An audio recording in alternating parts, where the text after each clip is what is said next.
I'm gonna be honest, first-person shooters used to be one of my favorite genres. Games like Halo, Team Fortress 2, and Battlefield were just my bread and butter. I remember countless nights playing CSGO ranked with my buddy just to get our asses whooped. I think 2016 was one of the best years for the FPS genre as a whole. Overwatch had just revolutionized the class-based shooter, Battlefield 1's depiction of World War I was horrifying and chaotic, yet exhilaratingly fun. Titanfall 2 was and still is one of my favorite arena shooters, and even Doom came back from the dead, only to go back down into hell and rip up some demons. But honestly, over the years, my love for the FPS game genre has slowly diminished. Nowadays, games like Battlefield and Call of Duty release in an unfinished state, lacking polish, full of bugs and netcode issues, and the biggest sin of all, the ham-fisted microtransactions. Call of Duty just straight up shows ads now to buy their stupid-ass skin packs. Honestly, I feel like for the past 6 years, FPS games have failed to innovate and instead are content on just staying stagnant. They make enough money by creating new microtransactions, so they've designed their games as more of a marketplace for these microtransactions.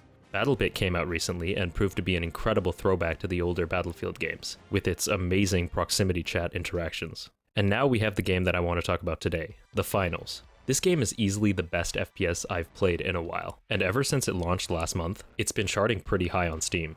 It's clear that people are obsessed with this game, and I want to talk about why that is and what makes this game so special. Developed by Embark Studios, the Finals is a live competition arena-based FPS. The objective is simple: make some fat stacks or die. There's 3 game modes right now.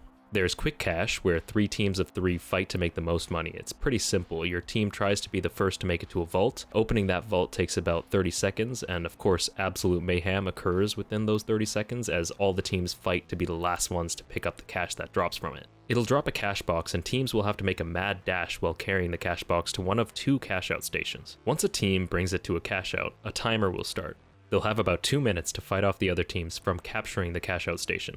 Whatever team has the cash out station by the end of the timer will be awarded with $10,000. In the casual quick cash mode, a team only needs $20,000 to win, so 2 cash outs and it's game over. Which leads to some pretty quick games, and for a casual mode that's pretty great. I don't mind battle royale games, but a big complaint I have is that it's hard to get in and out as a game can last pretty long depending on how far you get. There's also Bank It, which is another game mode where 4 teams of 3 scavenge cash and deliver them to banks that spawn throughout the map. What's cool is that when a player dies, they'll drop their cash for enemies to pick up. Both of these game modes are great, but I honestly preferred Quick Cash. There's also casual and ranked tournaments that are pretty much the same game mode as Quick Cash, but with 4 teams and 2 money vaults. There's 3 rounds in a tournament, and in the first 2 rounds you have to place either second or first to qualify. The last round is an intense 3v3 match between the 2 qualifying teams. Now, from my explanation, it seems like a pretty basic shooter, but there's a lot that sets this game apart.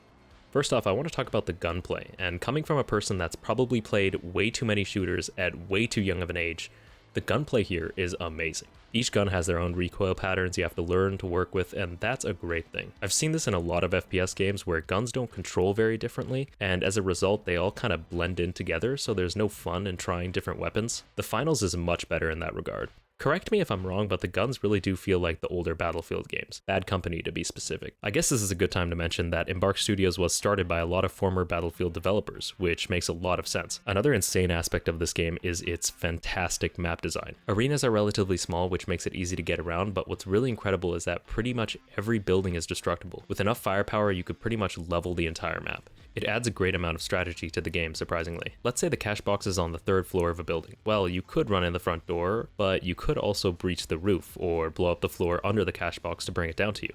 Or you could just level the entire building and fight in the rubble to get the cash box in time. The destructible environments are a big aspect in what makes this game special. It's probably my favorite aspect of the game, honestly. There are also 3 different classes with their own unique playstyles and loadouts. There's the Heavy with the most HP. The Heavy's gadgets and abilities focus on shields and destructions, with gadgets like the Bubble Shield and the RPG available. Their movement speed is considerably slow and they have a huge hitbox. And I'm not trying to fat shame or anything, but goddamn, he thick. There's the Medium, which is the best all-rounder of the 3 classes. Medium speed, health, and hitbox. Their gadgets and abilities are focused more on support, with the healing beam, defib, sonar grenades, and there's even an ability that gives this class wall hacks, essentially, being able to see enemy players through walls while the ability is active. The light class was a class that I didn't really like at first, and that's due to their low HP, which means in a head-to-head fight you'll probably lose. What's cool about the light class is their abilities that let them pop in and out quickly.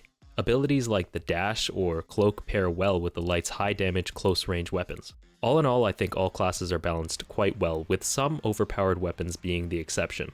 Weapons like the double-barrel shotgun and C4 come to mind, as they do an absurd amount of damage. But what really surprised me about this game though is how polished it is. I have yet to encounter any bugs, netcode issues, or crashes while playing this game, which is sadly pretty rare to see in a new release. Of course, there are microtransactions here in the form of a battle pass and an item store, and honestly I have my issues with time-limited battle passes and item shops as it exploits our fear of missing out, and to me it's just a pretty predatory practice. But regardless, the battle pass in here gives players enough to be well worth its price. It even gives the player enough premium currency to buy the next battle pass, which is pretty cool. One complaint I do have is the over-reliance on weekly and daily challenges. Not only do they force the players to play the game a specific way, once they're complete there is really no other way to earn a decent amount of XP. So the best option is to just complete daily and weekly challenges every day, which to me feels a little too grindy. The XP payout for regular matches just isn't high enough in my opinion. The setting or lore of this game is kind of weird. I guess in this world the finals is essentially a virtual game show, so there are these commentators who introduce the teams and, well,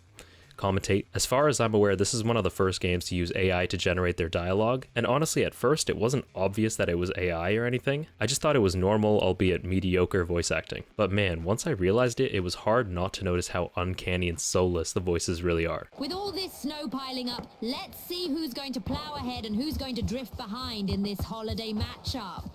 The arena is in perfect condition to start the match. I doubt it'll stay that way for long. Sentences are stringed together very unnaturally, and the way they pronounce some words are just not good. It's really noticeable. Especially with a male announcer, his voice kinda creeps me the fuck out. He sounds like Timmy Turner's dad, but the emotion in his voice is just so fake. Moral or ethical questions about AI replacing voice actors aside, I don't really think it harms the game's experience or anything. No one's playing this game for the plot or voice acting anyway. But after a while of playing the game, I kind of got sick of the voices. The amount they interject can get pretty distracting, honestly. But I don't know, I'd be interested in seeing what you guys think about AI voices in games. All in all though, I've been having an absolute blast playing this game. I can see why it blew up as big as it did. It's literally free, so there's really no reason not to try this game out and see what you think. But yeah, that's about all I got. If you made it this far, thanks for watching, I really appreciate it. I got really swamped with school and work, but I really enjoy making these videos honestly, so this year I want to put more effort into uploading more consistently. So, bye for now. And oh yeah, Happy New Year.